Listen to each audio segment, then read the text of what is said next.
ঘুরতে যাওয়ার নেশাটা আমার বরাবর, তাই সুযোগ পেলে বা রোজকার কাজের ফাঁকে হঠাৎ ছুটি পেলে এই নেশা আমাকে বরাবরই হাতছানি দেয়, আর সেই টানকে উপেক্ষা করার মনোবল আমার নেই।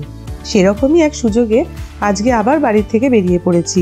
এবারে একটা ছোট্ট ট্যুরে যাব, সে ব্যাপারে বাকি সব কিছু বলছি। এখন প্ল্যাটফর্মে ট্রেন ঢুকছে, তাই লাগেজপত্র সব গুছিয়ে তুলে নিয়ে ফিরে আসছি। আজকে আমি এসে গেছি আবার একটা নতুন গন্তব্যের জন্য, আমাদের চেনা পরিচিত হাওড়া স্টেশনে। আজকে আমি যাচ্ছি 18005 হাওড়া শ্যামলেশ্বরী এক্সপ্রেস সম্বলপুরে। এটা কিন্তু জগদলপুর এক্সপ্রেসও বলে, এটা জগদলপুর যায়। তো আমার ট্রেন দিয়েছে 20 নম্বর প্ল্যাটফর্মে, নিউ প্ল্যাটফর্মে, এবং এটা হচ্ছে আমার বগি হচ্ছে 82। 10টা 20-তে ট্রেনটা ছাড়বে। এবার আমি উঠছি। ট্রেন ঠিক সময় ছেড়ে দিল। রাতের ট্রেনে মাত্র 11 ঘন্টার জার্নি। ডিনার করে এসেছি, রাতটুকু ট্রেনে কাটিয়ে সকালেই নেমে যাব। আর এই রকম ট্রেন জার্নি সত্যি সবার সুবিধা। রাতে ট্রেনে বিশেষ কিছু দেখানোর নেই, গোছগাছ করে ঘুমানোর তোড়জোড় সবাই করে নিয়েছে। তাহলে দেখা হচ্ছে কাল সকালে। Good morning friends. এখন মোটামুটি ট্রেন 1 ঘন্টা লেট রয়েছে। ঘড়ির কাঁটা এখন সকাল 7টা 10। ট্রেন গার্ডপুর স্টেশন ক্রস করে যাচ্ছে। আর 8টা 55 সম্বলপুরে শিডিউল টাইম। তো দেখা যাক কখন সম্বলপুর স্টেশনে নামায়। আর এখানে ঠান্ডাটা ভালোই রয়েছে, কিন্তু কুয়াশাটা কলকাতার মতো অতটা নেই।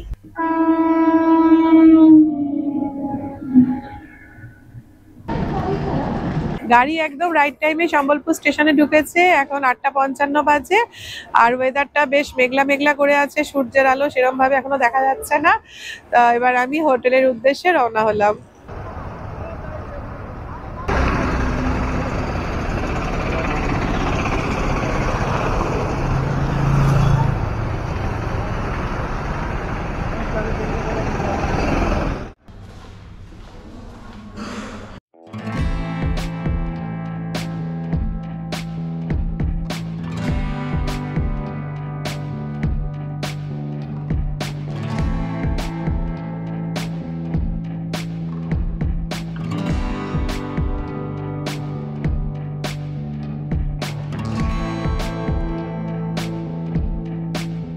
Good afternoon friends. আজকে আমি তো এসে গেছি, আমার যে হোটেল সেটা হচ্ছে শিলা টাওয়ার্সে।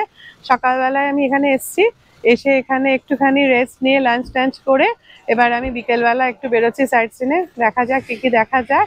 আজকে ওয়েদার এখানে খুব একটা ভালো নেই, খুব মেঘলা হয়ে আছে। তো যেরম আমি স্পটে যাব আপনাদের দেখাতে থাকবো। গাড়ি ছুটে চলল সম্বলপুর টাউন ছাড়িয়ে ভিলেজের মধ্য দিয়ে। আমি হোটেল থেকে গাড়ি নিয়েছি, ড্রাইভারের নাম্বার দিয়ে রাখলাম। যদি সম্বলপুরে গাড়ি লাগে তো আপনারা বুক করতে পারেন। সম্বলপুর থেকে 23 কিলোমিটার জার্নি করে চলে এলাম একটা অদ্ভুত মন্দির দেখার জন্য। মন্দির চত্বরে গাড়ি পার্কিং ফ্রি আর অনেকটা জায়গা।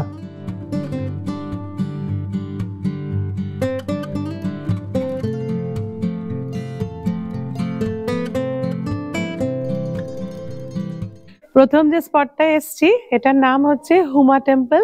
এটাকে লিলিং টেম্পলও বলা হয়, কারণ এই টেম্পলটা আপনারা দেখুন 13.8 ডিগ্রি এই অ্যাঙ্গেলে এটা কিন্তু হেলানো রয়েছে। তো এটা একটা ভারী অদ্ভুত একটা মন্দির। বলা হয় যে কোনো এক সময় মহানদীতে বিশাল বন্যা এসেছিল, বা হয়তো এখানে কোনো এক সময় ভূমিকম্পের ফলে এই মন্দিরটা হেলে যায়। কিন্তু অদ্ভুত ব্যাপার, এখনো কিন্তু মন্দিরটা এই অবস্থাতেই রয়েছে এবং মন্দিরটার কিন্তু আর কোনো রকম কিছু অসুবিধা হয়নি। এবার আমি ভেতরের দিকে এগোচ্ছি। মন্দিরটার ভেতর দিকে কিছুটা রাস্তা এগিয়ে আসার পর এখান দিয়ে একটা দরজা ঢুকছে। এই জায়গাটা হচ্ছে মহানদীর দিকে এগোচ্ছে। এখানটা আমি যাই।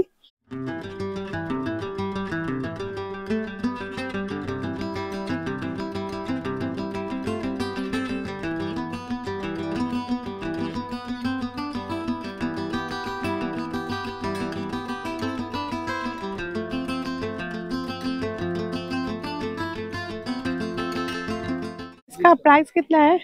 10 का ये पूरे 10 का एक दीजिए। এই সিঁড়ি দিয়ে নেমে এলাম। এই যে মহানদীর কথা আমি বলছিলাম, চারপাশে দেখুন প্রচুর এখানে শিলাখণ্ডগুলো রয়েছে। আর এখানে কিন্তু যে নৌকাগুলো দূরে দেখা যাচ্ছে, এখানে নৌকা বিহার করানো হয়। দূরে একটা কোনো জায়গা রয়েছে স্পট, সেটাকে ঘুরিয়ে নিয়ে আবার ওনারা চলে আসেন। আর এই যে আমার হাতে দেখুন মাছকে দেওয়ার খাবার রয়েছে। এই এক একটা এরকম বাটি, কোনোটা 10 টাকা দাম, কোনোটা 20 টাকা দাম। আমি 10 টাকা দিয়ে কিনেছি। এখানে প্রচুর মাছ রয়েছে মাছকে খাবার দেওয়ার জন্য।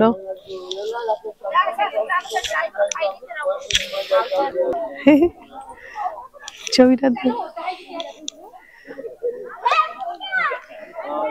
মাছগুলো একদম ছটফট করছে খাবারগুলো পেয়ে। দারুণ লাগছে কিন্তু পরিবেশটা।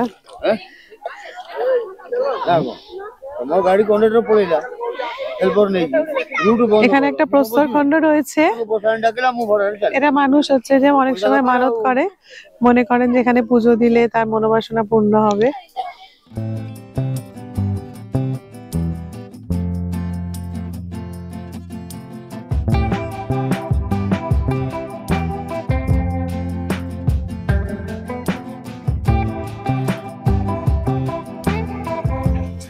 হুমা টেম্পল দেখে কুয়াশা ঘেরা পথ পেরিয়ে এখন চলে এসেছি ঘণ্টেশ্বরী মন্দিরে। এবার মন্দিরের ভেতরে রাস্তাটা দিয়ে এবার ঢুকছি।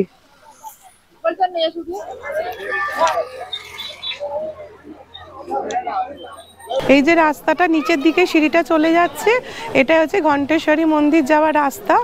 আর ওপর দিকে একটা সিঁড়ি যাচ্ছে, ওখানে ওপরে একটা পাওয়ার প্ল্যান্ট রয়েছে। যে পাওয়ার প্ল্যান্টটা হচ্ছে সিঁড়ি রাস্তার এপাশ দিয়েও যাওয়া যায়, ওপাশ দিয়েও যাওয়া যায়। আমাদের হাতে সেরকম সময় নেই, তাই আজকে আমরা আর ওটা কভার করতে পারছি না। এবার মন্দিরের দিকে এগোচ্ছি।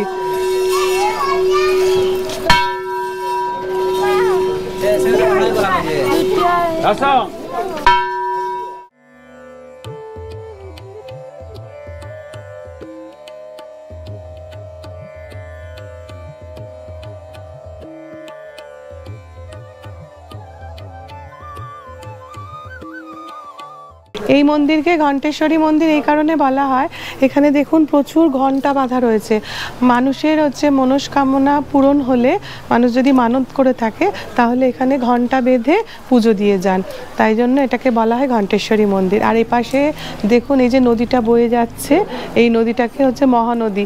যে নদীটা আমরা ওখানে পেলাম হুমা টেম্পলের ওখানে, ওই নদীটাই কিন্তু এখান দিয়েও এরমভাবে বয়ে চলে যাচ্ছে।